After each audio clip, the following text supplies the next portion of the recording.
Era o aniversário de 7 anos do meu neto. Estávamos reunidos na casa do meu filho Eduardo quando meu neto Mateus apertou minha mão com força e sussurrou: "Vovó, quero ir embora daqui." Eu perguntei a ele: "Por que, querido? Aconteceu alguma coisa?"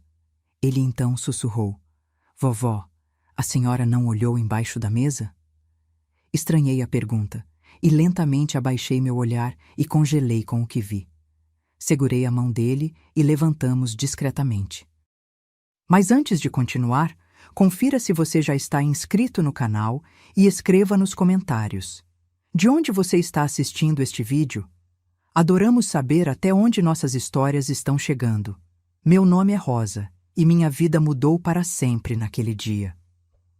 A comemoração do aniversário do meu neto Mateus acontecia na casa do meu filho, decorada com balões azuis e amarelos, os favoritos do menino. Havia uma mesa farta com salgadinhos, refrigerantes e o bolo de chocolate que eu mesma havia preparado, uma tradição desde que Mateus era bebê. Eduardo, meu único filho, circulava entre os poucos convidados, alguns coleguinhas de escola de Mateus e alguns familiares próximos. Ele parecia feliz, finalmente conseguindo sorrir novamente depois de 3 anos da morte trágica de Joana, minha nora, em um acidente de carro. Cristina, sua nova esposa, estava deslumbrante como sempre, com um vestido vermelho que contrastava com sua pele clara.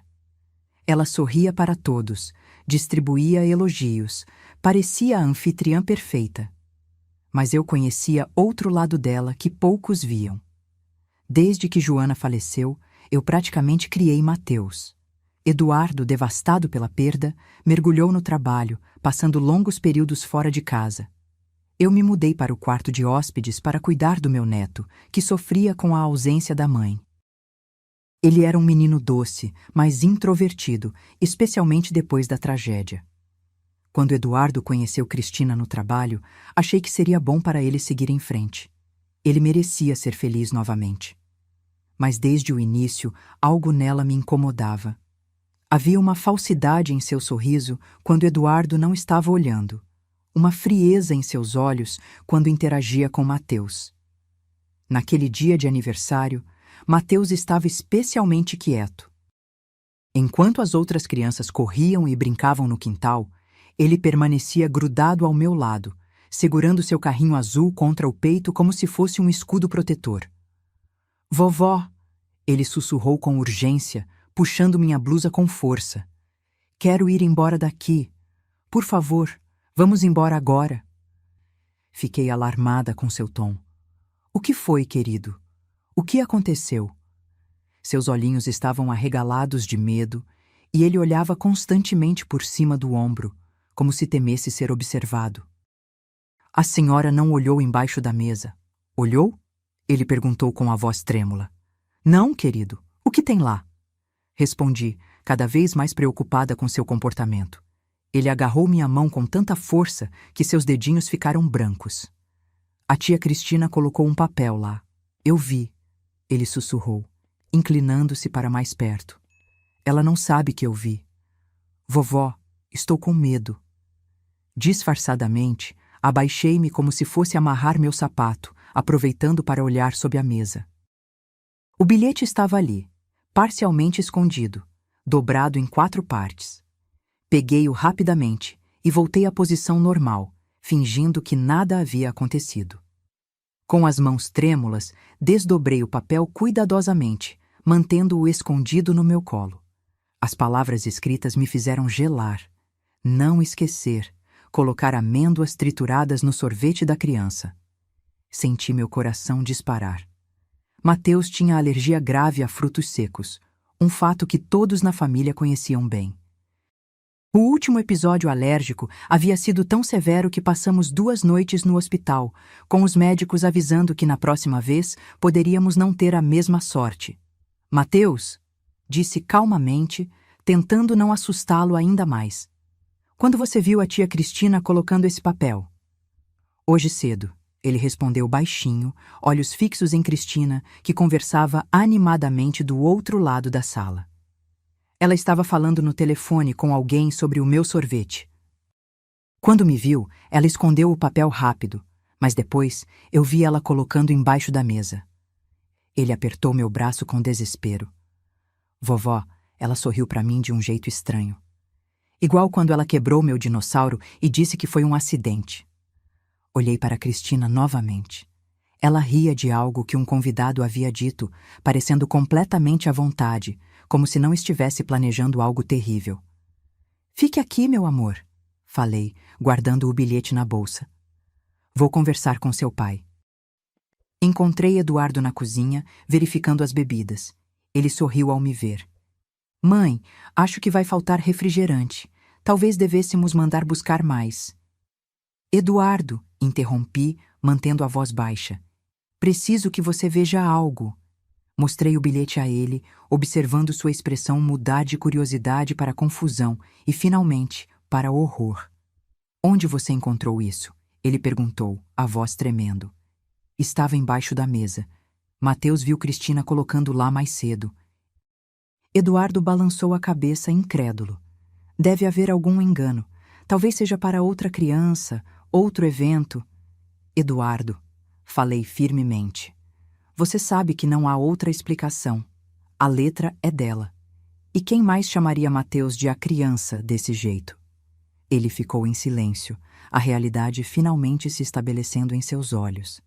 Naquele momento, Cristina entrou na cozinha, carregando uma bandeja vazia.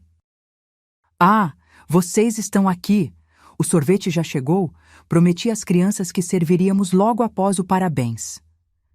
Ela parou ao notar a expressão no rosto de Eduardo e o bilhete em sua mão. Por um breve instante, vi algo passar por seus olhos. Surpresa, medo, cálculo. Então ela sorriu confusa. O que foi? Aconteceu alguma coisa? Eduardo estendeu o bilhete para ela. Você pode me explicar isso? Cristina pegou o papel, leu-o rapidamente e arregalou os olhos em uma expressão de choque que, para mim, parecia obviamente fingida. Meu Deus! Onde vocês encontraram isso? Alguém está tentando machucar Mateus? Corta o teatro, Cristina, falei, incapaz de conter minha raiva. Mateus viu você escrevendo isso hoje cedo. O quê? Isso é absurdo! Ela exclamou, olhando para Eduardo com olhos suplicantes. Amor, você não acredita nisso, acredita? Por que eu faria algo assim? Eduardo parecia destroçado, dividido entre o horror da descoberta e a dificuldade em aceitar o que estava diante dele. Quem mais poderia ser? Ele perguntou, sua voz quase um sussurro. Foi nesse momento que Ana, a confeiteira que havia trazido o sorvete, entrou na cozinha. Desculpem interromper, ela disse, mas só queria confirmar. As amêndoas trituradas eram para colocar em qual pote mesmo? O silêncio que se seguiu foi ensurdecedor. Cristina empalideceu. A máscara da anfitriã perfeita desmoronou por um instante, revelando algo frio e calculista em seus olhos. Rapidamente, ela tentou se recompor. Deve haver algum mal-entendido, ela disse, forçando um sorriso. Eu nunca pediria amêndoas. Sabemos da alergia de Mateus. Ana, a confeiteira, pareceu confusa. Mas eu falei com você esta manhã pelo telefone. Você disse especificamente para separar um pote de sorvete com amêndoas trituradas para a criança do aniversário. Eduardo olhou para Cristina, o rosto pálido como se tivesse visto um fantasma. É verdade isso? Claro que não! Cristina exclamou indignada. Ana deve ter me confundido com outra pessoa. Eu jamais colocaria Mateus em risco. Ana balançou a cabeça cada vez mais desconfortável. Senhora, tenho certeza que foi a senhora que me ligou. Inclusive comentou que queria que fosse uma surpresa especial. Isso é ridículo. Cristina elevou a voz, olhando furiosamente para Ana. Você está mentindo. Foi nesse momento que percebi Mateus parado na porta da cozinha, seu pequeno corpo tremendo, o carrinho azul apertado contra o peito como um escudo. Seus olhos estavam fixos em Cristina, cheios de um medo que nenhuma criança deveria sentir. Mateus, chamei suavemente, estendendo a mão para ele. Venha aqui, querido. Ele correu para mim, agarrando-se às minhas pernas. Eduardo se abaixou até ficar na altura do filho. Filho, Ele disse gentilmente. Você pode me contar o que viu de manhã? Sobre o papel que a tia Cristina escreveu? Mateus olhou rapidamente para Cristina, que o encarava com uma expressão que misturava súplica e ameaça velada. Ele se encolheu ainda mais. Está tudo bem, assegurei. Você pode falar a verdade. Ninguém vai ficar bravo com você. Ele respirou fundo, ainda segurando seu carrinho com força. A tia Cristina estava falando no telefone na cozinha. Ela não me viu entrar. Ela disse para colocar amêndoas no meu sorvete, mas para não contar para ninguém. Sua voz era quase um sussurro. Quando ela me viu, desligou rápido e escondeu o papel debaixo da mesa. Cristina soltou uma risada nervosa. Isso é absurdo. Ele deve ter ouvido errado. Crianças inventam coisas o tempo todo. Mateus não mente, afirmei firmemente, abraçando meu neto. Eduardo se levantou lentamente, seus olhos nunca deixando o rosto de Cristina. Ana, você poderia nos dar licença, por favor? A confeiteira, claramente desconfortável, assentiu e saiu rapidamente da cozinha. O silêncio que se seguiu foi pesado, sufocante. Por quê? Eduardo finalmente perguntou, sua voz quebrando. Por que você faria isso com meu filho? Cristina cruzou os braços defensivamente. Não seja ridículo. Vocês estão acreditando nas palavras de uma criança e de uma confeiteira que mal me conhece, em vez de confiar em mim, sua esposa. Responda à pergunta, insistiu Eduardo, sua voz agora mais firme. Por que você pediria amêndoas quando sabe que Mateus tem alergia grave? Algo mudou no rosto de Cristina. O desespero e a falsa indignação deram lugar a uma frieza calculista que me arrepiou. Ele está sempre no caminho, ela disse finalmente, cada palavra pingando veneno. Sempre entre nós. É sempre, Mateus isso, Mateus aquilo. Eu pensei que seria apenas você e eu, Eduardo. Mas não, eu tenho que competir com uma criança mimada e com o fantasma da sua preciosa Joana. O choque no rosto de Eduardo era palpável. Ele deu um passo para trás, como se tivesse levado um tapa. Você realmente planejou machucar meu filho? Sua voz era apenas um sussurro horrorizado. Cristina pareceu perceber seu erro, tentando recuar. Não é isso que eu quis dizer. Você está distorcendo minhas palavras. Ela avançou, tentando pegar as mãos de Eduardo. Eu amo você. Amo nossa família. Estou apenas estressada com a festa. Não estou pensando direito. Eduardo recuou ainda mais. Saia da minha casa, ele disse, a voz baixa, mas firme. Agora. O quê? Cristina parecia genuinamente chocada. Você não pode estar falando sério. Por causa de um mal-entendido? Isso não foi um mal-entendido, eu intervim. Foi uma tentativa deliberada de machucar uma criança inocente. Você, Cristina virou-se para mim, os olhos faiscando de ódio. Você sempre me odiou, sempre se intrometeu entre Eduardo e eu. Isso é culpa sua. Mateus se encolheu contra mim, assustado com a explosão. Eduardo deu um passo à frente, colocando-se entre nós e Cristina. Chega, ele disse firmemente. Saia agora, ou eu chamarei a polícia. Cristina olhou para cada um de nós, a máscara completamente caída.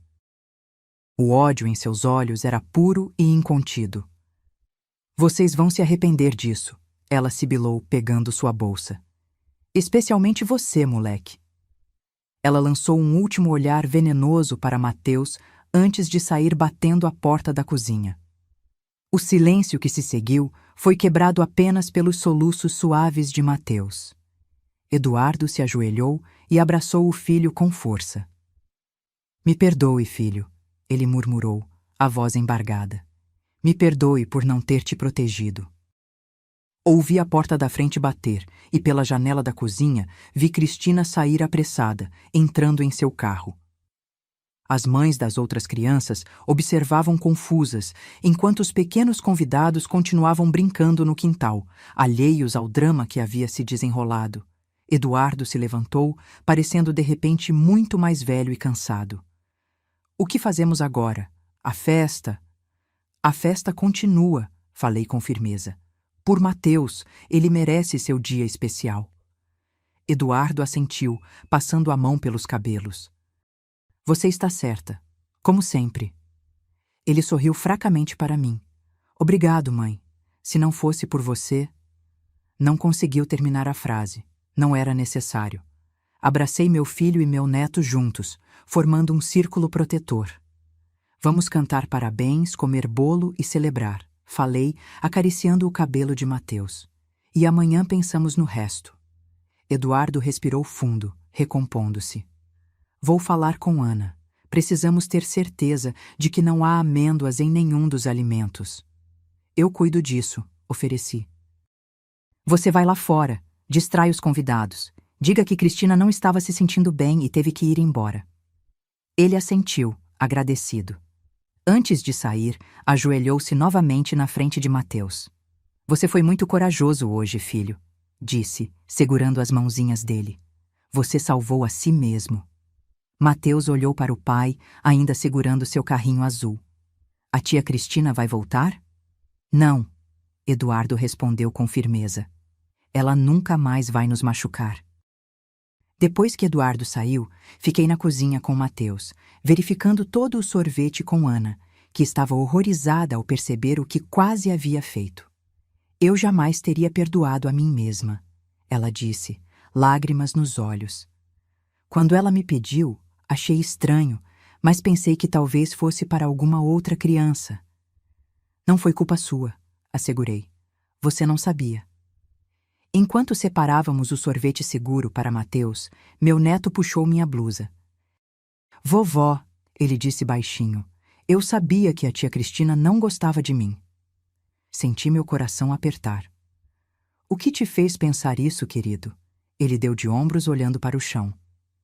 Ela sempre ficava brava quando o papai me dava atenção. Uma vez, quando você e papai saíram, ela jogou meu desenho no lixo. Disse que era feio e que eu não tinha talento. A dor e a raiva que senti naquele momento foram indescritíveis. Quantas pequenas crueldades Mateus havia sofrido em silêncio, com medo de falar. Por que você não nos contou isso antes? Perguntei gentilmente. Ela disse que se eu contasse, o papai ia ficar triste e ia me culpar por estragar a felicidade dele. Respirei fundo, controlando minha indignação. Escute, Mateus, falei, segurando seu rostinho. Nada disso é sua culpa. E seu pai nunca, jamais, ficaria bravo com você por dizer a verdade. Entendeu? Ele assentiu, um pequeno sorriso surgindo em seus lábios. Podemos comer bolo agora? Sorri de volta, aliviada por ver um pouco da inocência infantil retornar. Claro que sim, é seu aniversário, afinal. A festa continuou, e para as crianças foi um dia normal de celebração. Mas para nossa família foi o dia em que quase perdemos o que mais amávamos, e também o dia em que começamos a realmente enxergar a verdade. Mais tarde naquela noite, quando todos os convidados já haviam ido embora e Mateus dormia tranquilamente, Eduardo e eu nos sentamos na sala silenciosa. Como não percebi? Ele murmurou, olhando para o copo de uísque em suas mãos. Como fui tão cego? Você queria ser feliz novamente, respondi suavemente. Não há crime nisso. Eu poderia ter perdido meu filho hoje, ele disse, a voz quebrando.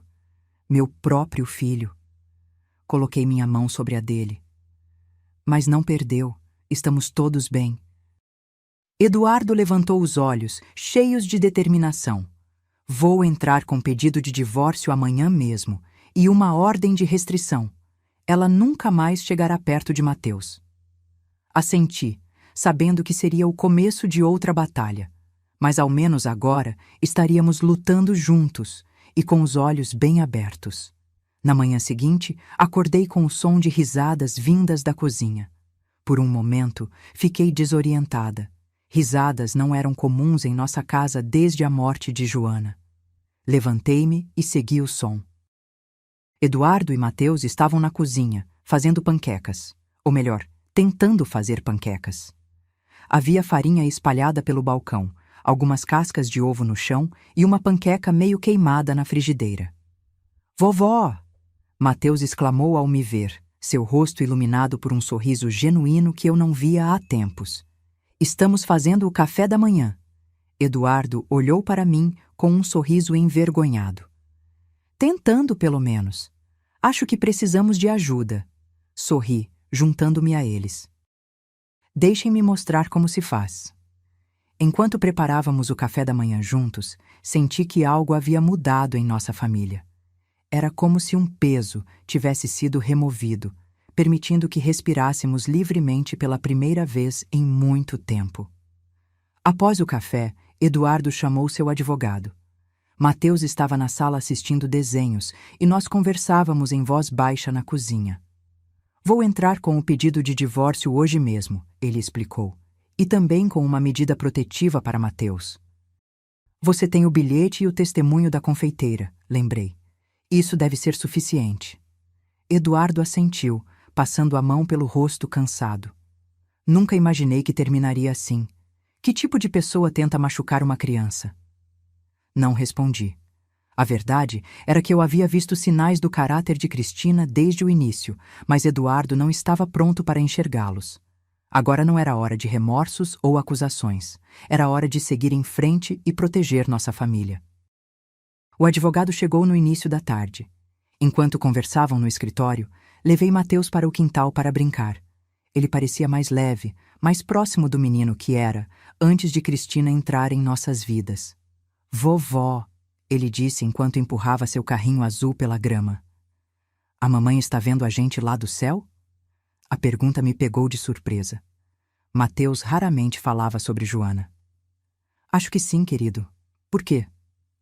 Porque eu queria que ela soubesse que estamos bem agora. Ele olhou para o céu azul, como se pudesse realmente ver sua mãe lá em cima.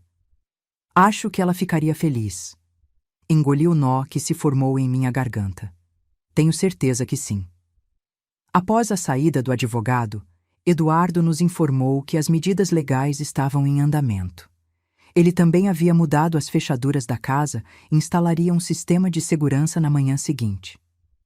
Você acha que ela pode tentar algo? Perguntei quando Mateus já estava na cama. Eduardo suspirou. Não sei. Mas depois de ontem, não quero arriscar. A semana seguinte transcorreu sem incidentes. Eduardo tirou alguns dias de folga do trabalho para ficar com Mateus. Aos poucos, uma nova rotina começou a se formar em nossa casa. Sem a presença sufocante de Cristina, Eduardo passava mais tempo com o filho, redescobriu o prazer de brincadeiras simples e o som de risadas voltou a preencher nosso lar. Mateus também começou a se abrir mais, contando pequenos incidentes que tinham acontecido quando ficava sozinho com Cristina, comentários cruéis, pequenas humilhações, ameaças veladas. Cada revelação era como uma faca em meu coração, mas sabia que era importante que ele se sentisse seguro para compartilhar essas experiências. Ela dizia que era nosso segredo, ele explicou uma noite, enquanto o ajudava a tomar banho. Que se eu contasse para você ou para o papai, vocês não iriam acreditar em mim e ficariam bravos. Sempre acreditamos em você, Mateus, assegurei, embora sentisse uma pontada de culpa. Eu havia notado que algo estava errado, mas não tinha pressionado o suficiente, não tinha perguntado as questões certas. Foi no 10º dia após o incidente da festa que o primeiro sinal de problema surgiu. Eduardo recebeu uma ligação no trabalho. Cristina havia ido à escola de Mateus tentando buscá-lo. Felizmente, a diretora já estava avisada. Ele me contou, ainda tremendo de raiva. Ela recusou a liberar Mateus e chamou a segurança quando Cristina começou a fazer escândalo. Ela está desesperada, comentei. E pessoas desesperadas são imprevisíveis. Eduardo assentiu sombriamente. Vou pedir para reforçarem a medida protetiva. Enquanto isso, um de nós sempre deve estar com Mateus. A tensão em nossa casa aumentou. Embora tentássemos manter uma aparência de normalidade para Mateus, estávamos constantemente alerta. A cada carro que passava lentamente pela rua, a cada barulho inesperado, nossos nervos ficavam à flor da pele. 3 dias depois, recebi uma ligação da escola. Mateus havia tido uma reação alérgica durante o lanche. Não era grave, apenas algumas manchas vermelhas e coceira, mas fui buscá-lo imediatamente. "O que você comeu, querido?" perguntei no carro, preocupada. "Só o lanche que você preparou", ele respondeu, coçando os braços. "Mas tinha um chocolate também." Franzi a testa. "Que chocolate?" "Um que a professora nova deu para a turma toda." Senti um arrepio percorrer minha espinha. "Que professora nova?" "A substituta da tia Carla. Ela disse que era só por hoje." Liguei para a escola assim que chegamos em casa. A coordenadora confirmou que não havia nenhuma professora substituta naquele dia. Tia Carla estivera presente o tempo todo. "Pode descrever essa pessoa?" pedi a Mateus, tentando manter a voz calma enquanto aplicava a pomada antialérgica em seus braços. "Ela tinha cabelo preto curto e usava óculos grandes", ele respondeu. "Não parecia a tia Cristina." Mas eu sabia. De alguma forma, Cristina havia entrado na escola e dado algo a Mateus, provavelmente chocolate com amêndoas. Não o suficiente para causar uma reação grave, mas o suficiente para nos assustar. Quando Eduardo chegou do trabalho, Mateus já estava melhor, brincando em seu quarto. Expliquei o que havia acontecido. "Isso não pode continuar", ele disse, o rosto pálido de raiva e medo. "Ela está brincando conosco, testando até onde pode ir." "Precisamos de ajuda", falei. "A medida protetiva claramente não é suficiente." Eduardo assentiu. "Vou falar com um investigador particular que um colega recomendou. Precisamos descobrir o que ela está planejando antes que seja tarde demais." O investigador, Sr. Mendes, veio na manhã seguinte. Era um homem de meia idade, com olhos atentos e maneiras discretas. "Já vi casos como este antes", ele explicou após ouvir nossa história. "Infelizmente, quando alguém se fixa na ideia de prejudicar outra pessoa, especialmente se essa pessoa é uma criança vista como um obstáculo, a situação pode se tornar muito perigosa." "O que podemos fazer?" perguntou Eduardo. "Vou monitorar os movimentos dela, descobrir se ela tem cúmplices, como entrou na escola ontem. Enquanto isso, vocês precisam ser extremamente vigilantes. Mudem suas rotinas, não frequentem os mesmos lugares nos mesmos horários e documentem tudo, cada incidente, cada contato tentado." Seguimos seu conselho. Eduardo alterou seus horários de trabalho, eu passei a levar Mateus para a escola por rotas diferentes a cada dia, e a escola implementou medidas de segurança adicionais. Vivíamos como prisioneiros, sempre olhando por cima dos ombros, sempre esperando pelo pior. Uma semana depois, o Sr. Mendes nos trouxe informações perturbadoras. Cristina havia contratado alguém para nos vigiar. Um homem que ficava em um carro estacionado no final da rua, algumas horas por dia.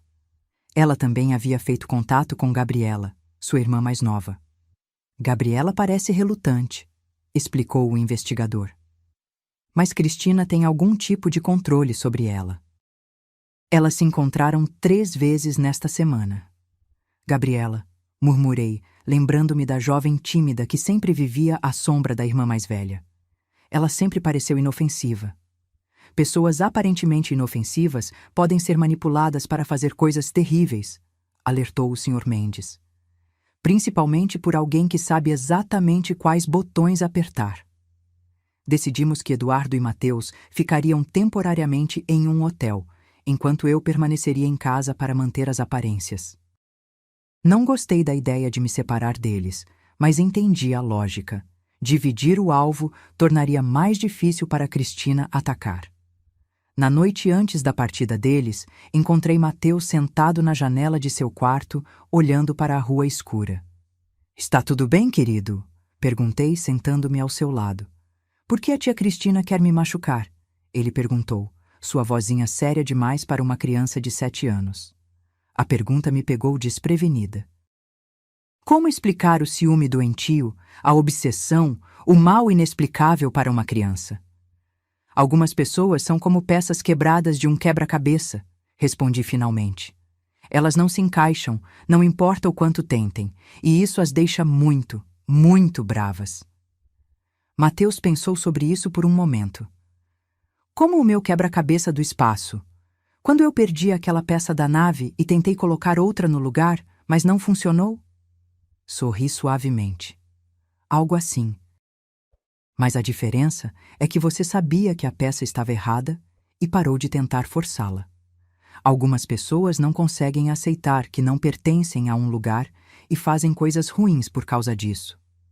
Ele assentiu, parecendo compreender a sua maneira. Vovó, promete que vai ficar segura enquanto eu e papai estivermos fora? Meu coração se derreteu com sua preocupação.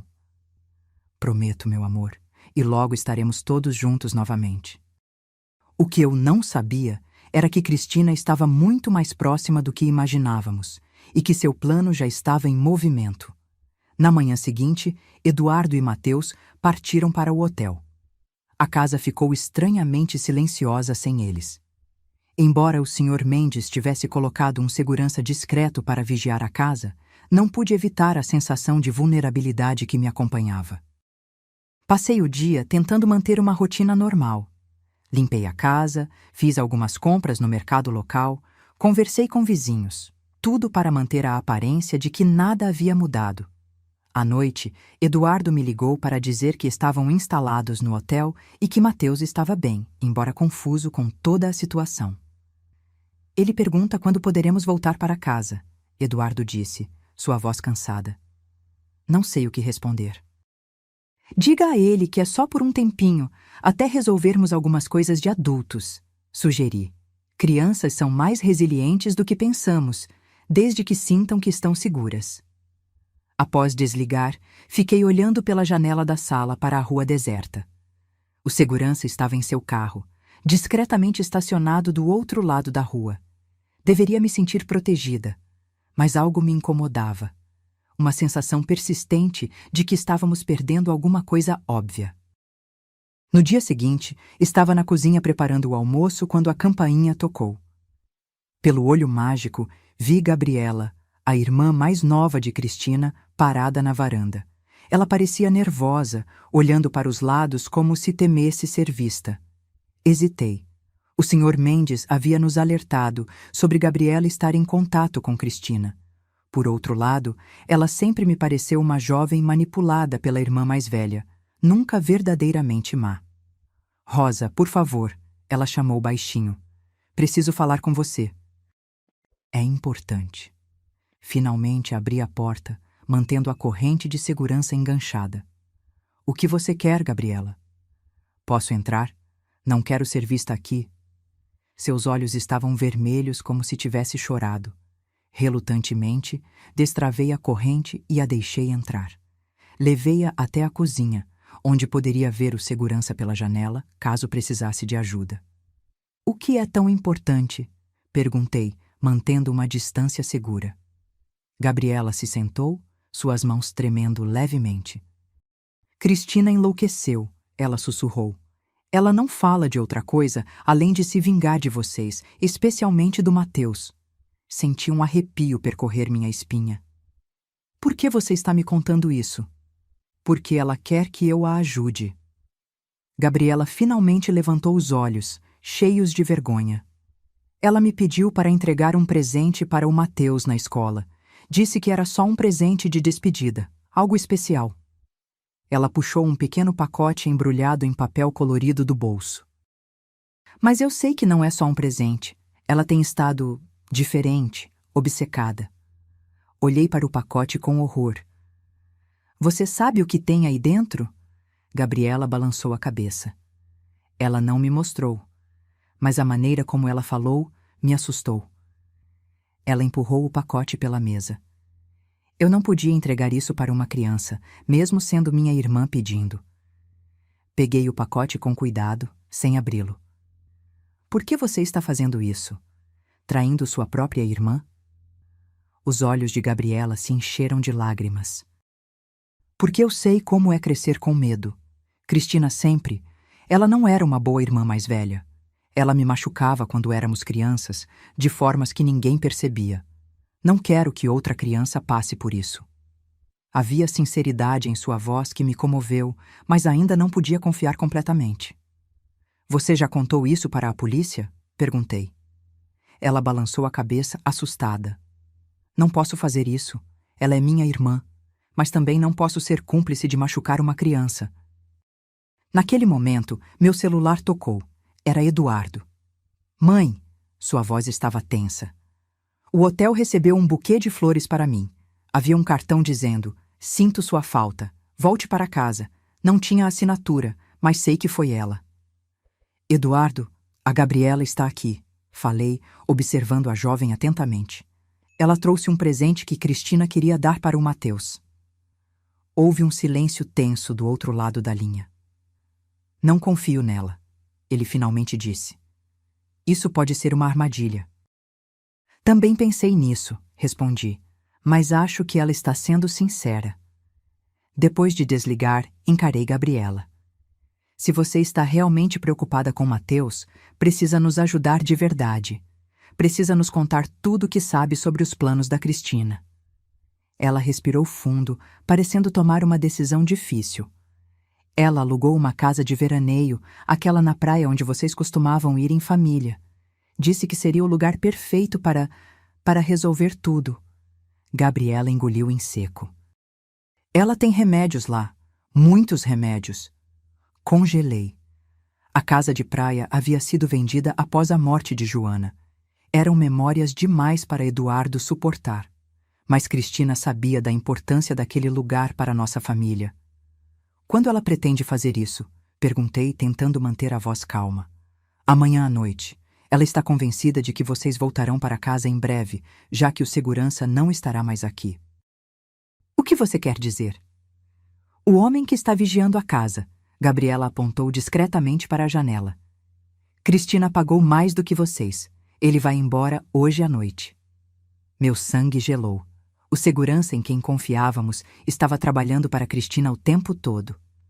Como posso ter certeza de que você não está mentindo agora? Perguntei, minha mente trabalhando freneticamente. Gabriela tirou o celular do bolso e o colocou na mesa. Aqui estão as mensagens dela. Você pode ver tudo. Peguei o telefone e comecei a ler. Era pior do que imaginávamos. Cristina não estava apenas tentando assustar Mateus ou nos ameaçar. Ela estava planejando algo definitivo, algo do qual não haveria volta. Vou ligar para o Sr. Mendes, falei, pegando meu telefone com mãos trêmulas. E depois para a polícia. Por favor, não mencione meu nome, Gabriela pediu, parecendo genuinamente aterrorizada. Ela vai me matar se souber que eu contei. Não posso prometer isso.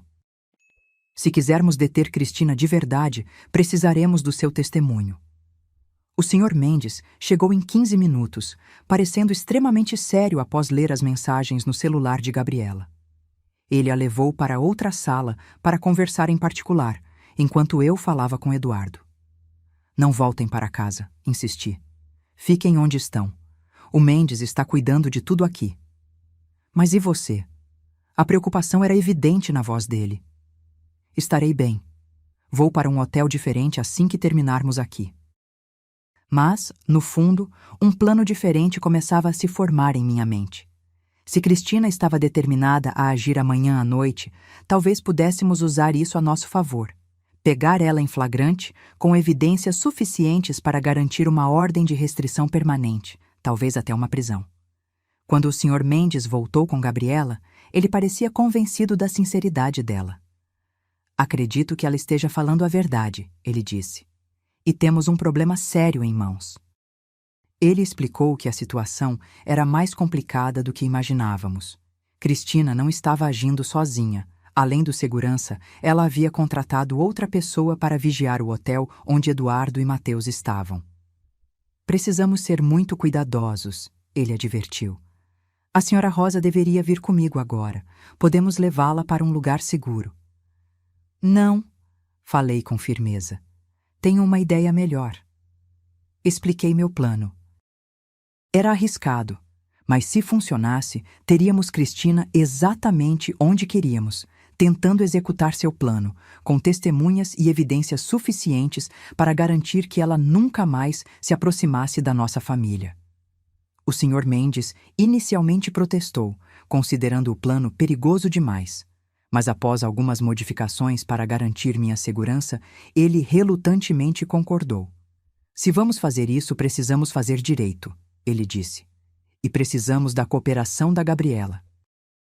A jovem parecia aterrorizada, mas assentiu. Vou ajudar. Não quero que ninguém se machuque. Naquela noite, enquanto me preparava para a armadilha que montaríamos, abri finalmente o pacote que Gabriela havia trazido.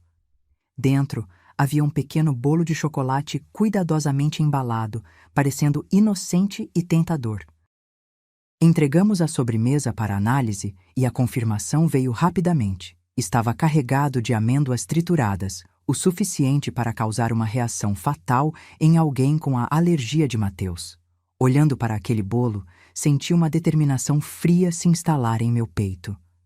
Esta mulher havia tentado matar meu neto não uma, mas 2 vezes. Ela havia se infiltrado em nossa família, manipulado meu filho, e agora estava obstinada em nos destruir porque não conseguira o que queria. Não permitiria que ela tentasse uma 3ª vez. O plano estava definido. Amanhã à noite, Cristina encontraria exatamente o que estava procurando, mas o resultado não seria o que ela esperava. A manhã surgiu cinzenta e fria, combinando com a tensão que pairava sobre nós. Eduardo havia sido instruído a levar Mateus para outro hotel, ainda mais distante e seguro. Ninguém além de mim, do Sr. Mendes e de 2 policiais à paisana sabia a localização deles. Gabriela estava visivelmente nervosa quando chegou, usando um microfone escondido sob a blusa. Sua tarefa era simples, mas perigosa. Manter contato com Cristina, fingir que ainda estava disposta a ajudá-la e confirmar o plano para aquela noite. Lembre-se, instruiu o Sr. Mendes, ajustando o equipamento. Não tente ser esperta ou criativa. Apenas confirme os detalhes que já sabemos e mantenha o diálogo o mais natural possível. Gabriela assentiu, pálida, mas determinada. Não vou decepcionar vocês. Enquanto ela saía para encontrar Cristina, comecei a preparar minha parte do plano. A casa estaria vazia, exceto por mim, quando Cristina chegasse à noite. O Sr. Mendes e os policiais estariam escondidos nas proximidades, prontos para intervir ao primeiro sinal de perigo. Mas o momento crucial, o que precisávamos para incriminar Cristina definitivamente, dependia de mim. Gabriela retornou 3 horas depois, ainda mais nervosa do que quando saiu. Ela mudou o plano, disse assim que entrou, a voz tremendo. Ela não vai esperar até a noite. Ela está vindo para cá agora. O Sr. Mendes praguejou baixinho. Quanto tempo temos? 1 hora, talvez menos. Ela foi buscar algo em casa primeiro.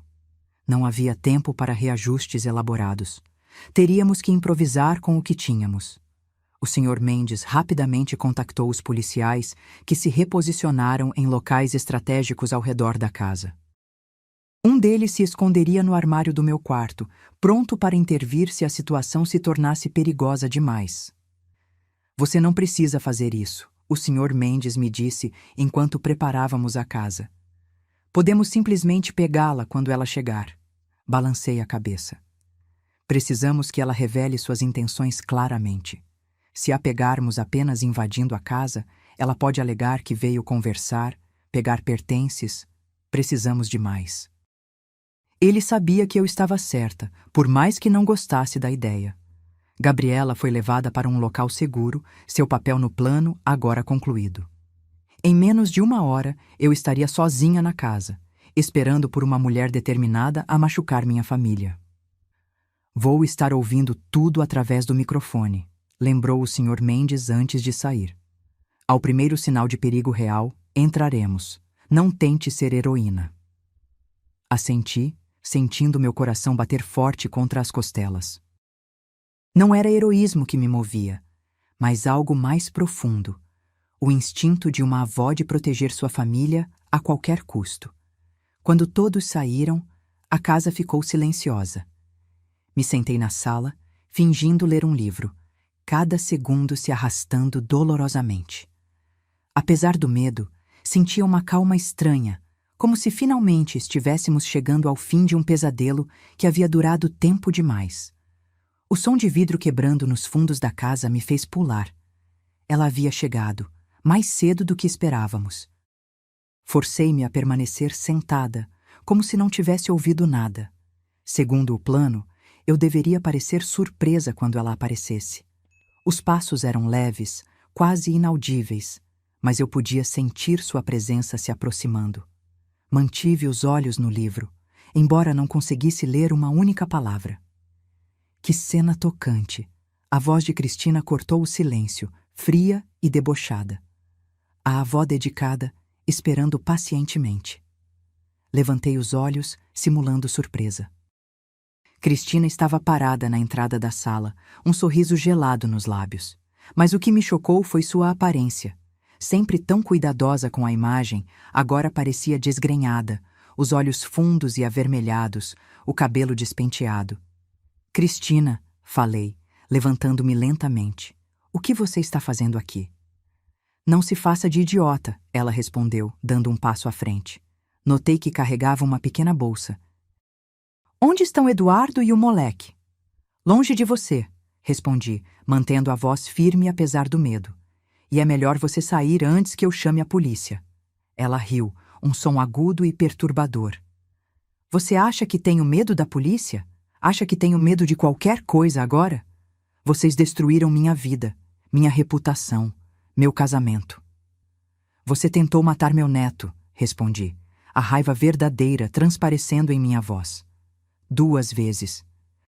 Aquele moleque era um obstáculo, ela disse, como se fosse a coisa mais natural do mundo.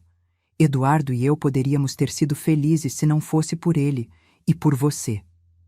Seu rosto se contorceu em uma expressão de ódio. Sempre se intrometendo, sempre suspeitando de mim, nunca me dando uma chance. Eu dei chances demais, rebati. Vi como você tratava Mateus quando achava que ninguém estava olhando.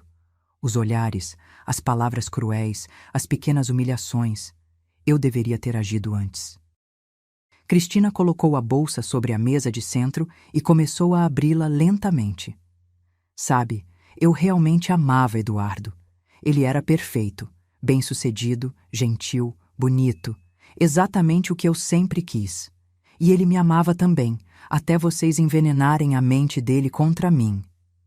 Ele viu quem você realmente é, falei, observando atentamente seus movimentos.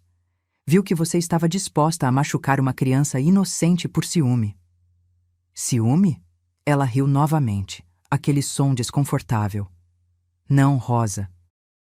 Sobrevivência. Aquele menino sempre seria mais importante para Eduardo do que eu. Ele sempre estaria entre nós, sempre seria a prioridade. A lembrança viva daquela mulher perfeita que eu nunca poderia substituir. Ela tirou um pequeno frasco da bolsa. Eu só queria o que era meu por direito, um marido que me colocasse em primeiro lugar. Meu coração acelerou ao ver o frasco. O que é isso? Oh, isso! Ela olhou para o frasco com uma casualidade assustadora. É apenas um pequeno presente para o Mateus, já que ele gosta tanto de brincar perto da piscina do hotel. Congelei. Como ela sabia sobre a piscina do hotel? Vendo minha expressão, ela sorriu satisfeita. Sim, Rosa, eu sei exatamente onde eles estão. O Pacific Garden Hotel, quarto 217, com vista para a piscina. Mateus brincou lá ontem à tarde, com aquele carrinho azul ridículo que ele nunca larga. Meu sangue gelou. De alguma forma, ela havia descoberto. Torcia para que Eduardo já tivesse levado Mateus para o novo local, seguindo o plano. Não adianta, falei, tentando ganhar tempo. A polícia já está a caminho deles. Você nunca chegará perto de Mateus novamente. Cristina deu de ombros, imperturbável. Talvez não. Mas antes de ser pega, posso garantir que vocês sintam pelo menos um pouco da dor que eu senti. Ela colocou o frasco na mesa. Isso aqui é um veneno bastante criativo. Incolor, sem cheiro, dissolve facilmente em líquidos. Os sintomas parecem uma reação alérgica severa. Quem suspeitaria, não é? O menino já tem histórico. Senti náuseas ao ouvir sua descrição fria, metodicamente detalhada. Ela realmente havia planejado tudo. Por que está me contando isso? Perguntei, tentando manter a conversa fluindo, dando tempo para que os policiais ouvissem tudo. Porque quero que você saiba, ela respondeu, seus olhos brilhando com algo próximo à loucura. Quero que você passe o resto da sua vida pensando em como poderia ter impedido. Como você, a avó protetora, falhou no final. Ela deu um passo em minha direção e instintivamente recuei. Mas você sabe, Rosa, pensei melhor. Ela continuou, sua voz agora quase suave. Por que esperar até chegar ao hotel? Por que não começar com você? Antes que pudesse reagir, ela avançou, empurrando-me com força. Caí sobre o sofá, o ar escapando dos meus pulmões com o impacto. Cristina estava sobre mim em um instante, o frasco aberto em uma mão. Acho que uma demonstração seria útil, ela sussurrou, para que você possa imaginar exatamente o que Mateus sentirá. Lutei desesperadamente, empurrando-a, tentando afastar o frasco do meu rosto. Onde estavam os policiais? Por que não entravam? Agora! Gritei, esperando que eles ouvissem o sinal combinado. A porta da sala foi aberta com um estrondo. 2 policiais entraram, armas em punho, gritando para Cristina recuar e largar o frasco. Ao mesmo tempo, o policial escondido no quarto surgiu atrás dela, agarrando seus braços. Cristina gritou de raiva e frustração quando o frasco caiu de sua mão, derramando seu conteúdo no carpete. Ela se debateu furiosamente enquanto os policiais a algemavam, gritando acusações e ameaças. "Isso não acaba aqui!" ela berrou enquanto a arrastavam para fora. "Vocês vão pagar. Todos vocês!" Fiquei sentada no sofá, tremendo, enquanto o Sr. Mendes entrava rapidamente, verificando se eu estava ferida. "A senhora está bem? Ela a machucou?" Balancei a cabeça, incapaz de falar por um momento. O alívio e o medo se misturavam em uma onda avassaladora. "Eduardo e Mateus?" Finalmente consegui perguntar. "Estão seguros", ele garantiu. "Mudaram de hotel esta manhã, como planejado." Ela estava blefando sobre saber onde estavam. Deixei escapar um suspiro trêmulo. "Acabou? Realmente acabou?" "Sim", ele respondeu, ajudando-me a levantar. "Temos tudo gravado. Suas confissões, sua tentativa de atacá-la, o veneno. Ela não sairá da prisão tão cedo." Naquela noite, quando Eduardo e Mateus finalmente puderam voltar para casa, abracei meu neto com força, sentindo seu pequeno coração bater contra o meu. Ele não sabia de todos os detalhes do que havia acontecido, apenas que Cristina havia feito algo muito ruim e agora estava com a polícia. "Ela não vai voltar, vai, vovó?" ele perguntou enquanto o ajudava a se preparar para dormir. "Não, meu amor", respondi com toda a certeza que pude reunir. "Ela nunca mais vai nos incomodar." Enquanto ele adormecia, seu carrinho azul firmemente seguro em suas mãozinhas, observei seu rosto tranquilo e pensei em como estivemos perto de perder tudo. A vida é tão frágil, pensei, tão facilmente destruída por aqueles consumidos pelo ódio e pelo ciúme. Eduardo apareceu na porta do quarto, o rosto exausto, mas aliviado. "Ele finalmente dormiu?" perguntou baixinho. Assenti, levantando-me cuidadosamente para não acordar Mateus. No corredor, Eduardo me abraçou forte. "Nunca vou poder agradecer o suficiente pelo que você fez", ele murmurou. "Se não fosse por você..." "Shh", interrompi suavemente. "Somos família, protegemos uns aos outros." Mais tarde, sozinha no meu quarto, permiti que as lágrimas finalmente viessem. Lágrimas de alívio, de medo retrospectivo e de uma gratidão profunda por termos sobrevivido ao pesadelo. O pior havia passado, mas sabia que o caminho para a verdadeira cura ainda era longo, especialmente para Mateus. No entanto, havia uma coisa da qual eu tinha certeza. Nada, nem ninguém, jamais ameaçaria minha família novamente. Eu garantiria isso, não importava o custo. Os dias que se seguiram foram um redemoinho de depoimentos, procedimentos legais e tentativas de retomar alguma normalidade em nossas vidas. Cristina foi formalmente acusada de tentativa de homicídio, invasão de propriedade e outros crimes menores. A evidência era esmagadora. O áudio da confissão, o veneno que foi identificado como um composto altamente tóxico, o testemunho de Gabriela e o meu próprio.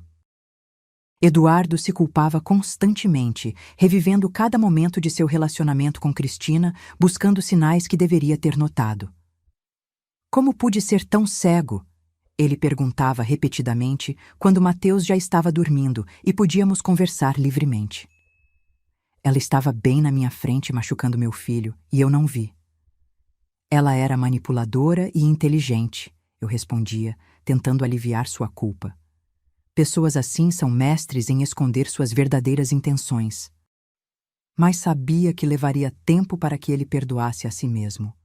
O trauma da traição, a ideia de que alguém que ele amava tinha tentado matar seu filho, essas feridas não cicatrizavam facilmente. Mateus, surpreendentemente, parecia estar lidando melhor com a situação do que esperávamos. Talvez porque, para ele, a ameaça sempre estivera clara. Ele sempre soubera, em seu instinto infantil, que Cristina representava perigo. A confirmação desse instinto, de certa forma, era um alívio. Uma semana após a prisão de Cristina, levei Mateus ao parque.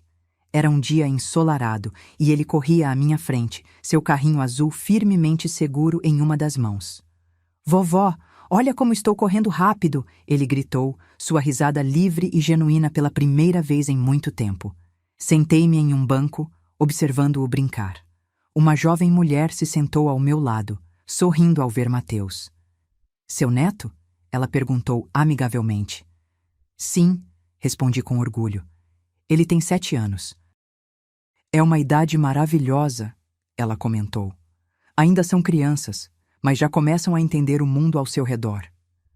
Assenti, pensando em como Mateus havia sido forçado a entender certas realidades do mundo cedo demais.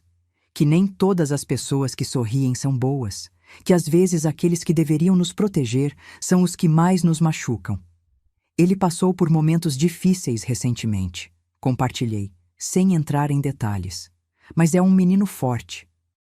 "Crianças geralmente são mais resilientes do que pensamos", a mulher respondeu. "Especialmente quando têm adultos que os amam incondicionalmente." Suas palavras tocaram algo em mim. Amor incondicional. Não era isso que havia guiado cada uma de minhas ações? O amor por meu filho e meu neto. Um amor que não pedia nada em troca, que existia simplesmente porque eles existiam? "Vovó, venha ver o que eu achei." Mateus chamou de perto de uma árvore. Desculpei-me e fui até ele.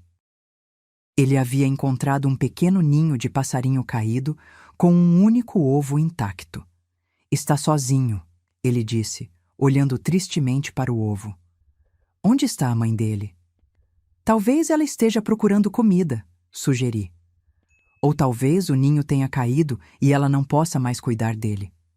Mateus pensou por um momento. "Podemos levar para casa e cuidar dele?"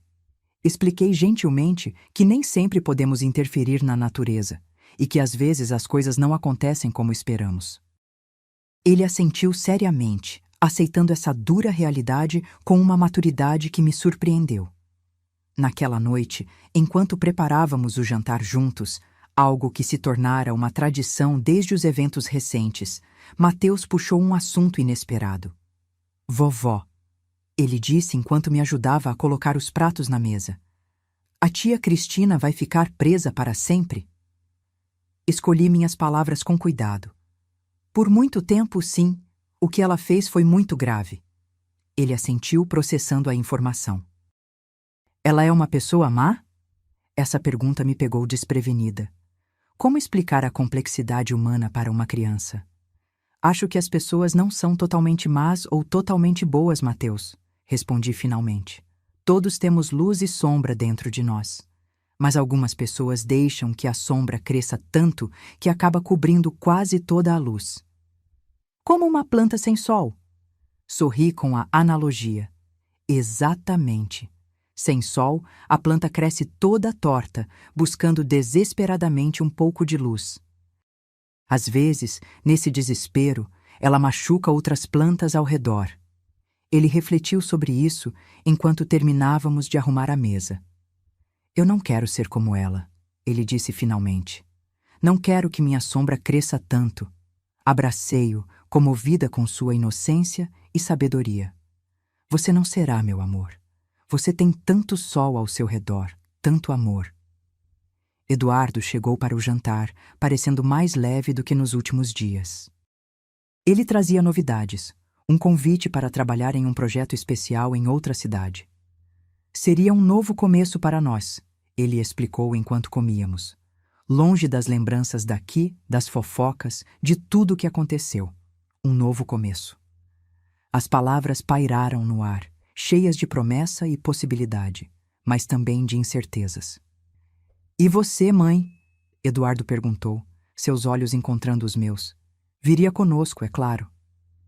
Senti uma onda de emoção me inundar. A ideia de deixar a casa onde havia vivido tantos anos, onde havia criado meu filho, onde tantas memórias, boas e ruins, haviam sido feitas, era assustadora. Mas a alternativa, ficar para trás enquanto eles seguiam em frente, era impensável. Claro que vou, respondi, sorrindo através das lágrimas que ameaçavam cair. Somos uma família. Mateus bateu palmas, animado. Podemos ter uma casa com um quintal grande para eu brincar com meu carrinho? Eduardo riu, bagunçando o cabelo do filho.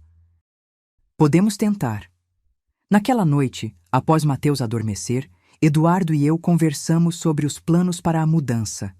A nova cidade ficava a 5 horas de distância, pequena o suficiente para ser acolhedora, grande o suficiente para oferecer boas oportunidades. O projeto para o qual Eduardo havia sido convidado era importante, a revitalização de um parque histórico, e representava um avanço em sua carreira. Começo em 1 mês, ele explicou, mexendo distraidamente na xícara de chá que eu havia preparado. Dá tempo de organizarmos tudo, vendermos esta casa, encontrarmos um lugar novo. Vai ser um recomeço para todos nós, concordei, observando seu rosto ainda marcado pelo cansaço das últimas semanas. Talvez seja exatamente o que precisamos. Tenho medo, ele confessou, finalmente deixando a máscara de confiança cair. E se eu falhar de novo? E se não conseguir proteger Mateus corretamente? Falhar como? Perguntei suavemente, embora soubesse exatamente ao que ele se referia. Primeiro, falhei quando não percebi como Cristina realmente era. Depois, quase permiti que ela... Sua voz falhou. Que tipo de pai sou eu? O tipo que está tentando, respondi firmemente. O tipo que, quando descobriu a verdade, não hesitou em colocar seu filho em primeiro lugar. O tipo que está disposto a recomeçar para dar ao filho uma vida melhor. Ficamos em silêncio por um momento, cada um absorto em seus próprios pensamentos. Então, Eduardo levantou os olhos com uma determinação renovada. Desta vez, vou fazer diferente, ele afirmou. Vou estar mais presente. Vou ouvir Mateus. Vou prestar atenção aos sinais. Assentindo, sorri para meu filho. Sabemos agora o que realmente importa. Nas semanas seguintes, nos dedicamos aos preparativos para a mudança. Colocamos a casa à venda. Começamos a empacotar nossas vidas em caixas de papelão e, ocasionalmente, viajávamos até a nova cidade para ver possíveis casas. Mateus estava animado com a ideia. Para ele, era uma grande aventura, uma chance de fazer novos amigos, explorar novos lugares. Crianças têm essa resiliência extraordinária, essa capacidade de olhar para frente quando os adultos ainda estão olhando para trás. Durante uma dessas viagens para ver imóveis, encontramos uma casa modesta em um bairro tranquilo. Tinha um quintal amplo, como Mateus queria, com uma grande árvore perfeita para uma casa na árvore. A casa em si precisava de reformas, mas tinha potencial. O que você acha, Mateus? Eduardo perguntou enquanto caminhávamos pelo quintal.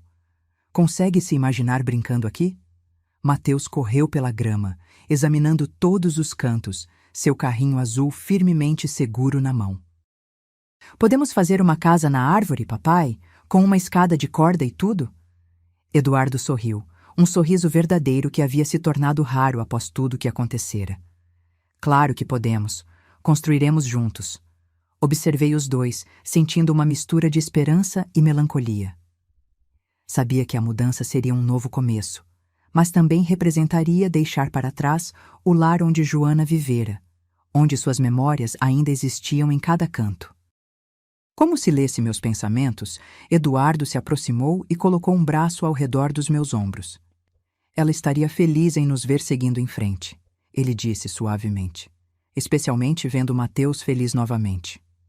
Assenti, incapaz de falar por um momento. Sim, ela estaria.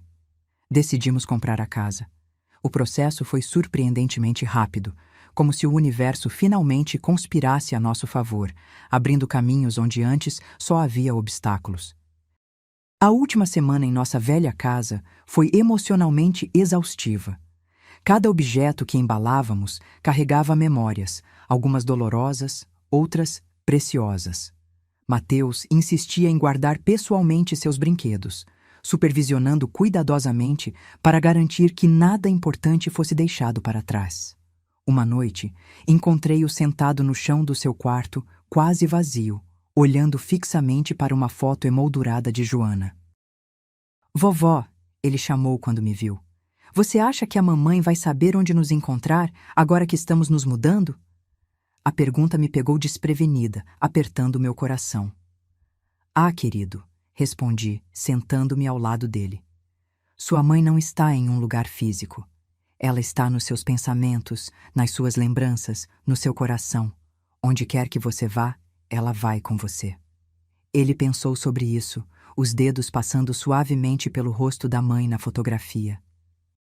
Como o meu carrinho, eu levo ele comigo para todo lugar, sorri, comovida com sua forma simples e profunda de entender. Sim, exatamente como o seu carrinho. Ele assentiu, parecendo satisfeito com a resposta, e colocou a foto cuidadosamente em uma caixa pequena que continha seus tesouros mais preciosos. No dia da mudança, permaneci por último na casa vazia, caminhando pelos cômodos que haviam abrigado tantos capítulos de nossas vidas. No quarto onde Mateus cresceu, no jardim onde ele deu seus primeiros passos, na cozinha onde tantas refeições em família foram compartilhadas. Adeus. Sussurrei para as paredes silenciosas, não apenas me despedindo da casa, mas de um período de nossas vidas. O período de Joana, o período de Cristina, o período de medo e dor. Quando fechei a porta pela última vez, senti uma mistura de tristeza e libertação. À minha frente, Eduardo e Mateus me esperavam no carro carregado, prontos para a viagem que nos levaria ao nosso novo começo. A adaptação à nova cidade e à nova casa não foi fácil. Como qualquer transição, teve seus desafios. Novos vizinhos para conhecer, nova escola para Mateus, novas rotinas para estabelecer. Eduardo estava ocupado com seu novo projeto, frequentemente chegando em casa tarde, exausto, mas satisfeito. Eu assumi a tarefa de transformar a casa em um lar. Escolhi cores para as paredes, cortinas para as janelas, organizei os móveis. E, o mais importante, fiz questão de criar espaços que fossem verdadeiramente nossos, não apenas réplicas do que tínhamos antes. O quarto de Mateus foi pintado de azul, como ele queria, com uma prateleira especial para seu carrinho e seus outros tesouros. O escritório de Eduardo foi organizado para ser funcional, mas acolhedor. E para mim, criei um pequeno cantinho na varanda dos fundos, com uma cadeira confortável e vasos de plantas, onde podia observar Mateus brincando no quintal enquanto lia ou tricotava. Lentamente, a casa começou a ganhar vida. Os sons de Mateus correndo pelos corredores, as conversas ao redor da mesa de jantar, até mesmo as ocasionais discussões sobre tarefas domésticas. Tudo isso transformava o espaço em algo mais que apenas paredes e teto. 3 meses após a mudança, Eduardo anunciou que havia convidado alguém para jantar. Uma colega de trabalho, ele explicou, parecendo nervoso como um adolescente. Ela é arquiteta paisagista, está trabalhando no mesmo projeto que eu. Olhei para ele com curiosidade, notando o rubor em suas bochechas. Ela é especial? Perguntei diretamente. Eduardo hesitou, depois assentiu levemente. Acho que sim. Ela é diferente. Mas não é nada sério ainda, e depois de tudo o que aconteceu com Cristina, estou sendo muito cauteloso. E Mateus, ele já a conheceu? Brevemente, quando ela veio ao escritório uma vez. Eles conversaram sobre dinossauros por 10 minutos inteiros. Ele sorriu com a lembrança. Ela tem um sobrinho da idade dele, então sabe como falar com crianças. Concordei com o jantar, mas não pude evitar a preocupação que se instalou em meu peito. Seria cedo demais? Mateus ainda estava se adaptando à nova vida. E depois do trauma com Cristina, como reagiria à ideia de outra mulher na vida do pai? No dia combinado, Laura chegou pontualmente às 7. Era uma mulher de estatura média, cabelos castanhos curtos e olhos vivos e inteligentes. Vestia-se de forma simples, mas elegante, sem a ostentação que sempre marcara o estilo de Cristina. É um prazer finalmente conhecê-la, Dona Rosa, ela disse, apertando minha mão firmemente. Eduardo fala muito sobre a senhora. Sua sinceridade era palpável, seu sorriso genuíno. Não havia a calculada perfeição que sempre me incomodara em Cristina. Mateus, inicialmente tímido, logo se aproximou quando Laura mencionou um novo livro sobre dinossauros que havia comprado para o sobrinho. Você gosta de dinossauros também? Ele perguntou, os olhos brilhando. Claro, Laura respondeu animadamente. Quem não gostaria de criaturas gigantes que dominaram a Terra por milhões de anos? O jantar transcorreu de forma surpreendentemente agradável. Laura era inteligente, bem-humorada e, o mais importante, natural em suas interações. Ela não forçava a aproximação com Mateus, não fingia interesse em suas histórias. Simplesmente conversava com ele como conversaria com qualquer pessoa, com respeito e atenção genuína.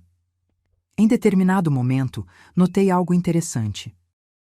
Mateus havia deixado seu precioso carrinho azul sobre a mesa, algo que raramente fazia. Laura o notou e perguntou gentilmente. Este carrinho parece especial. Tem uma história? Mateus olhou para o pai, depois para mim, como se buscasse permissão. Eduardo assentiu encorajadoramente. Minha mãe me deu, Mateus explicou. Antes de ir para o céu. É o meu tesouro mais importante. Esperava ver desconforto ou ciúme no rosto de Laura, mas em vez disso, vi apenas compreensão e respeito. É um carrinho muito bonito, ela disse simplesmente. Sua mãe tinha bom gosto. Aquela pequena interação disse mais sobre Laura do que horas de conversa poderiam revelar. Ela não via Joana como uma rival a ser apagada, não via o apego de Mateus ao carrinho como algo a ser superado. Ela aceitava e respeitava a importância daquelas memórias. Depois que Laura foi embora, Eduardo me olhou ansiosamente, claramente buscando minha aprovação. Ela parece uma boa pessoa, comentei honestamente. Genuína. O alívio em seu rosto era evidente. Estou indo devagar, mãe. Muito devagar. Mas ela me faz querer tentar novamente. Abracei meu filho, sentindo o peso que ele carregava nos ombros. Você merece ser feliz, Eduardo. E Mateus também. Vamos com calma, está bem? Ele assentiu, compreendendo perfeitamente o que eu não disse explicitamente, que estaríamos mais atentos desta vez, mais cautelosos, mais vigilantes em proteger Mateus. Nos meses seguintes, Laura se tornou uma presença cada vez mais frequente em nossas vidas. Sempre respeitosa, nunca impondo sua presença ou tentando ocupar um lugar que não era seu. Ela trazia uma energia leve para nossa casa, um lembrete de que a vida continuava, de que novas alegrias eram possíveis mesmo após a dor. Uma tarde, 6 meses após nossa mudança, encontrei Mateus sentado na casa da árvore que Eduardo finalmente havia construído para ele. Subi a escada de corda, não sem alguma dificuldade, afinal não era mais uma jovem, e me sentei ao seu lado. 1 centavo pelos seus pensamentos, ofereci, usando a expressão que minha própria mãe costumava usar comigo. Mateus sorriu, apoiando a cabeça em meu ombro. Estava pensando na mamãe e também na Laura. Ah, é? E o que estava pensando sobre elas? Ele ficou em silêncio por um momento, brincando com seu carrinho azul. Acho que a mamãe gostaria da Laura. Ela é legal e faz o papai sorrir de novo. Senti meus olhos se encherem de lágrimas. Acho que você está certo, querido. Sua mãe iria querer que seu pai fosse feliz novamente. E a Laura não é como a tia Cristina, ele continuou, sua percepção infantil indo direto ao ponto. Ela gosta de mim de verdade. Não só finge quando o papai está olhando. Abracei-o, impressionada mais uma vez com sua sabedoria. Você é muito perceptivo, sabia? Isso é um grande elogio. O que é perceptivo? Ele perguntou, tropeçando na palavra. Significa que você observa bem as coisas, que consegue ver além das aparências. Ele assentiu, satisfeito com a explicação. A tia Cristina sempre sorria, mas os olhos dela não sorriam. Os da Laura, sim. Ficamos ali sentados por um tempo, observando o sol começar a se pôr no horizonte da nossa nova cidade. O quintal abaixo de nós, que antes parecia vazio e estranho, agora tinha marcas de nossas vidas. O balanço que Eduardo havia instalado, os canteiros de flores que eu havia plantado, as marcas de pequenos pés na terra onde Mateus brincava. Naquele momento, senti uma paz que não experimentava há muito tempo. Não era uma felicidade perfeita. Ainda havia cicatrizes, ainda havia dias difíceis. Mas era uma paz genuína, construída sobre alicerces mais firmes do que antes. Nossa família havia sido testada, quase destruída. Mas aqui estávamos, reconstruindo não apenas uma casa, mas uma vida juntos. E talvez, apenas talvez, essa nova vida seria ainda mais forte por causa das tempestades que havíamos enfrentado.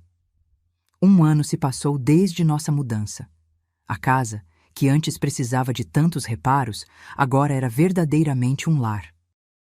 O jardim florescia sob meus cuidados. A casa na árvore de Mateus havia ganhado uma extensão, e as paredes que antes eram brancas e impessoais agora estavam repletas de fotografias, desenhos e lembranças. Mateus completou 8 anos em uma celebração muito diferente da anterior. Uma festa simples no quintal, com seus novos amigos da escola, sem extravagâncias, mas cheia de risadas genuínas. Laura estava presente. Agora, uma figura constante em nossas vidas, embora ainda mantivesse seu próprio apartamento. A relação entre ela e Eduardo evoluía em seu próprio ritmo cauteloso, algo que eu respeitava profundamente. Não havia pressa, não havia pressão. Apenas 2 adultos aprendendo a confiar novamente, a construir algo significativo a partir das cinzas de experiências dolorosas.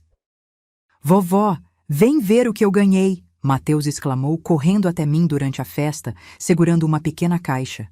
Dentro havia um conjunto de miniaturas de dinossauros meticulosamente pintados.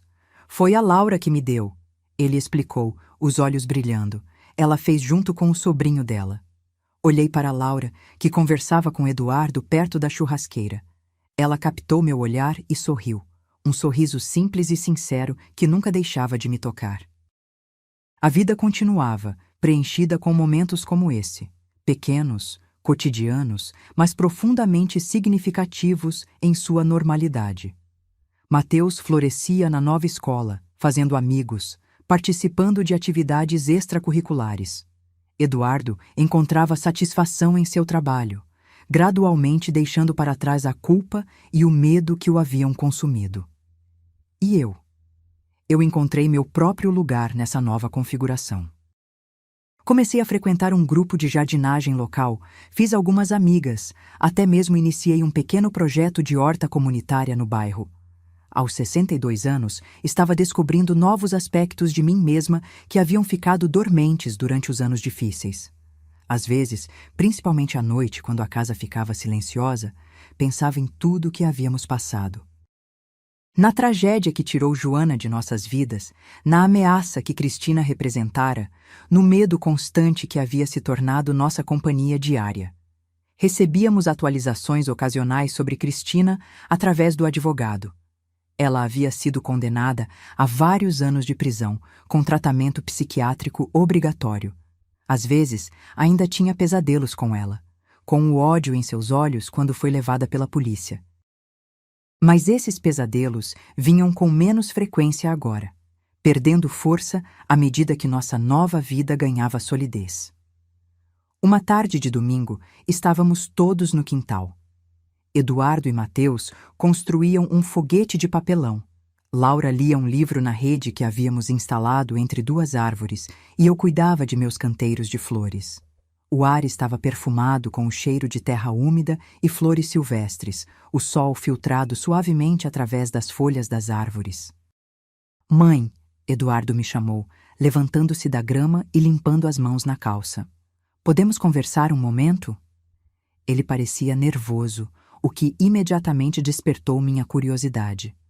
Deixei minhas ferramentas de jardinagem e o segui até a varanda, onde poderíamos falar em particular. "Tudo bem, filho?" perguntei, preocupada com sua expressão séria. Eduardo respirou fundo. "Estou pensando em pedir a Laura em casamento." Embora não fosse totalmente inesperado, eles estavam juntos há quase um ano. A notícia ainda me causou uma pequena onda de choque. Não por desaprovar, mas pelas memórias que inevitavelmente surgiam. "Você tem certeza?" perguntei, sabendo que a pergunta carregava mais peso do que suas simples palavras. Eduardo assentiu, um sorriso nervoso iluminando seu rosto. "Tenho, mãe. Desta vez tenho mesmo. É diferente. Tudo é diferente. Não é aquela paixão intensa e cega que senti por Cristina. É algo mais calmo, mais sólido." "E Mateus, você conversou com ele sobre isso?" "Ainda não oficialmente, mas tenho sondado o terreno. Ele adora a Laura, você sabe disso. E ela o respeita. Respeita a memória de Joana." Olhei para o jardim, onde Laura agora se juntara a Mateus na construção do foguete. Ela ouvia atentamente enquanto ele explicava algo, provavelmente compartilhando algum fato fascinante sobre espaçonaves que havia aprendido recentemente. "Ela é uma boa pessoa", concordei. "E vocês formam uma bela família." Os olhos de Eduardo se encheram de lágrimas inesperadas. "Obrigado, mãe. Por tudo. Por nos salvar. Se não fosse por você..." Toquei seu rosto, como fazia quando ele era apenas um menino. "Somos família, Eduardo. Protegemos uns aos outros. Sempre." No mês seguinte, numa tarde tranquila, Eduardo pediu Laura em casamento. Não foi nada extravagante, apenas um jantar em casa com Mateus e eu como cúmplices. Eduardo havia dado a Mateus a importante tarefa de segurar a caixinha com o anel, o que o menino fez com uma seriedade adorável. "Laura", Eduardo começou, sua voz trêmula de emoção. "Este último ano me mostrou que recomeços são possíveis, que a felicidade pode ser encontrada novamente, mesmo depois da dor." Laura o olhava com olhos brilhantes, já suspeitando do que estava por vir. "Não estou pedindo que você substitua ninguém", Eduardo continuou, olhando brevemente para Mateus. "Estou pedindo que você se junte a nós, com seu próprio lugar único em nossas vidas." Mateus deu um passo à frente, segurando a pequena caixa aberta. "Você quer ser parte da nossa família, Laura?" Ele perguntou, com a inocência direta das crianças. "Para sempre?" Laura olhou para o anel, depois para Mateus e finalmente para Eduardo. Lágrimas escorriam livremente por seu rosto. "Sim", ela respondeu simplesmente. "Sim, quero muito." Observei a cena da porta da cozinha, meu coração transbordando. Não era um final feliz de conto de fadas. A vida raramente oferece tais perfeições. Era um recomeço, com todos os desafios e incertezas que recomeços trazem. Mas era real, construído sobre alicerces de respeito, compreensão e amor genuíno. O casamento foi realizado 6 meses depois, uma cerimônia íntima no jardim da nossa casa. Nada parecido com o espetáculo que havia sido o casamento com Cristina.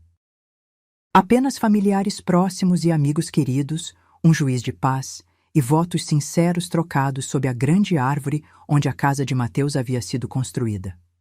Mateus, vestido em um terno azul que combinava com o do pai, serviu como pajem, carregando as alianças em uma pequena almofada. Seu carrinho azul, agora um pouco desgastado pelo tempo, mas ainda seu tesouro mais precioso, estava estrategicamente posicionado em uma mesinha especial perto do altar improvisado, uma homenagem silenciosa a Joana, uma inclusão dela neste novo capítulo. Durante a recepção, observei minha família reunida. Eduardo e Laura dançando lentamente, Mateus correndo com outras crianças pelo jardim, amigos conversando em pequenos grupos espalhados pelo espaço que havíamos criado juntos. Uma sensação de plenitude me preencheu. Não era perfeição. Nenhuma vida é. Era uma felicidade construída a partir de escolhas conscientes, de aprendizados dolorosos, de um amor que havia sido testado e fortalecido pelas provações. Pensei em como estivemos perto de perder tudo. Em como um simples bilhete encontrado embaixo de uma mesa havia revelado uma verdade sombria que poderia ter mudado nossas vidas para sempre de uma forma trágica. Em como o instinto de proteção, este amor feroz e inabalável por aqueles que chamamos de família, nos havia salvo. Mateus se aproximou, interrompendo meus pensamentos. Seu rostinho estava corado de tanto correr, seus olhos brilhantes de felicidade. Vovó, está gostando da festa? Ele perguntou, sentando-se ao meu lado. Estou amando, meu amor, respondi, ajeitando sua gravata borboleta que havia se soltado. E você? É o melhor dia, ele declarou com convicção. Então, após um momento de reflexão, acrescentou. Vovó, acho que agora temos uma família completa de novo, né? Olhei para Eduardo e Laura, que ainda dançavam, alheios ao mundo ao redor. Para os amigos que haviam nos apoiado nos momentos difíceis. Para este lar que havíamos construído juntos. Sim, Mateus, concordei, abraçando-o. Temos uma família completa, diferente da anterior, mas completa do nosso jeito. Ele assentiu, satisfeito com a resposta, e então pulou de volta para se juntar às outras crianças em suas brincadeiras. Observei-o se afastar, este menino que havia enfrentado tanto em sua curta vida, mas que ainda mantinha a capacidade de amar, de confiar, de encontrar alegria no mundo. É estranho como o destino funciona. Como momentos de perigo extremo podem levar a novos caminhos que, de outra forma, nunca teríamos encontrado. Como o pior nas pessoas pode revelar o melhor em nós mesmos. Como, às vezes, precisamos passar pelo fogo para emergir mais fortes, mais claros sobre o que realmente importa. Nossa história continuaria, com novos capítulos ainda por escrever. Haveria desafios, certamente. Dias difíceis, desentendimentos, momentos de dúvida. Mas havia também uma fundação sólida agora, construída não sobre ilusões ou aparências, mas sobre verdades essenciais. Que família é quem nos protege, que amor verdadeiro respeita e honra, que a felicidade mais duradoura vem não de grandes gestos dramáticos, mas de pequenos momentos de conexão genuína. Enquanto a festa continuava ao meu redor, senti uma profunda gratidão pela jornada que nos trouxe até aqui, pela intuição que me alertou sobre Cristina, pela coragem de Mateus em falar quando algo estava errado, pela capacidade de Eduardo de aprender e crescer, pela chance de recomeçar, e talvez mais importante, por aquele momento de pura sorte ou providência que me fez olhar embaixo da mesa naquele dia fatídico, revelando um perigo que poderia ter permanecido oculto até ser tarde demais. Às vezes, são os pequenos momentos que mudam tudo. Um olhar, um bilhete, uma pergunta inocente de uma criança. E a disposição de uma avó de fazer absolutamente qualquer coisa para proteger aqueles que ama. Agora, se você gostou dessa história, já clica nesse próximo vídeo que está aparecendo na tela, porque nele a história de traição e reviravolta como você nunca viu antes.